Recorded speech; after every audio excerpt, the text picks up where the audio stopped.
This video will guide you through the process of connecting your Bowers & Wilkins Zeppelin Air to your wireless home network. It's a one-off process, and once done, you'll be able to wirelessly stream music from computers, iPads, iPhones and iPod Touches connected to the same network. Before you begin, it's worth checking you've got the latest version of iTunes installed on your computer, and it's also worth noting that Bowers & Wilkins occasionally updates the firmware for the Zeppelin Air, so visit the website for details on how to install the latest version. Once you're done, close down all running applications and make sure your wireless router is switched on. You'll need to know the name and password of your wireless network, and it's also important that the network is running on the 802.11g standard, or a variant that includes 802.11g. If at any point during this process you encounter a problem, don't worry. It's very easy to perform the factory reset, which I'll describe later in this video.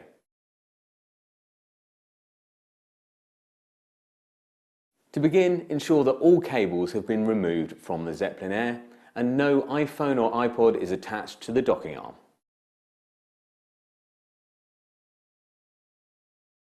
Next, connect one end of the supplied Ethernet cable to your Zeppelin Air and the other end direct to your computer, not via a router.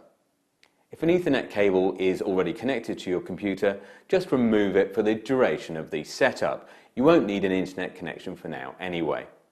And if you're using a computer such as a MacBook Air that doesn't have an Ethernet connection, fear not. You can make the Zeppelin Air set up its own temporary wireless network. Just visit the website for more details. We now need some power, so plug in the Zeppelin Air's power cable and you'll see a dim red light on the docking arm. Press the power button and the light will flash purple as the Zeppelin Air tries to establish a connection. This will take up to 2 minutes. The light will glow solid purple once a connection has been made, or flashing yellow if the Zeppelin can't establish an Ethernet connection. If this happens, make sure that both ends of the Ethernet cable are firmly in place, take out the power cable and start again.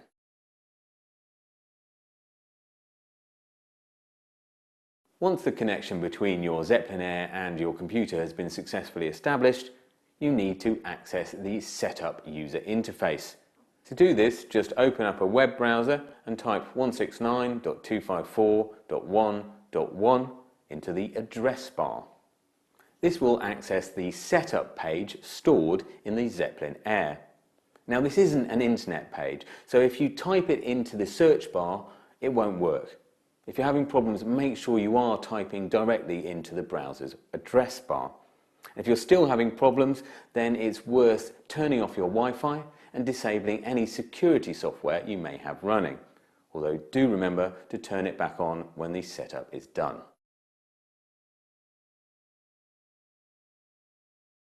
Next, give it a name and click Apply. Now, this is particularly useful if you're lucky enough to own more than one Zeppelin Air. You'll get a confirmation screen, just click OK.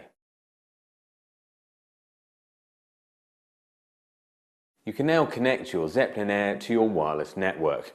From the drop-down, simply select the name of your home network. Now you can enter the password for your wireless network and click Join. It's really important that you get this password right. Don't forget it's case sensitive and contains only alphanumeric characters, not special symbols. This warning message will remind you that if you join the wrong network or enter the wrong password, you may be unable to connect and you'll have to perform a factory reset and start all over again. Just click OK.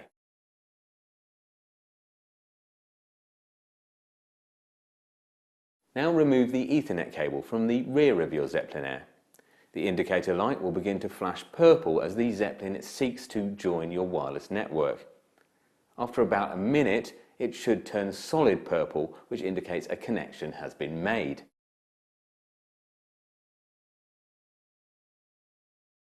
If the light keeps flashing, try moving your Zeppelin Air closer to your router to find out whether it's a reception issue. If that still doesn't help, it's possible that you've entered your network details incorrectly and need to start again. To perform a factory reset, make sure your Zeppelin Air has been on for at least 60 seconds and then, using a paperclip, press the reset button next to the Ethernet port on the back of the Zeppelin Air. Hold it for 2 seconds, then release. The indicator light will flash red 5 times before settling onto a dim red. Now you can start the setup process all over again. Once the connection has been established, you're ready to start streaming music from iTunes or AirPlay enabled devices direct to the Zeppelin Air.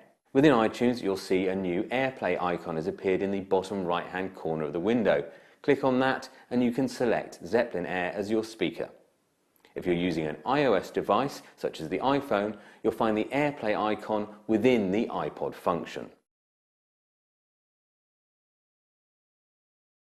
If the AirPlay logo doesn't appear, make sure your computer or iOS device has its Wi-Fi turned on and is connected to the same network as your Zeppelin Air. If that doesn't help, try restarting your router, your computer and your Zeppelin Air. Further information is available in the Zeppelin Air user manual, available for download from the Bowers & Wilkins website.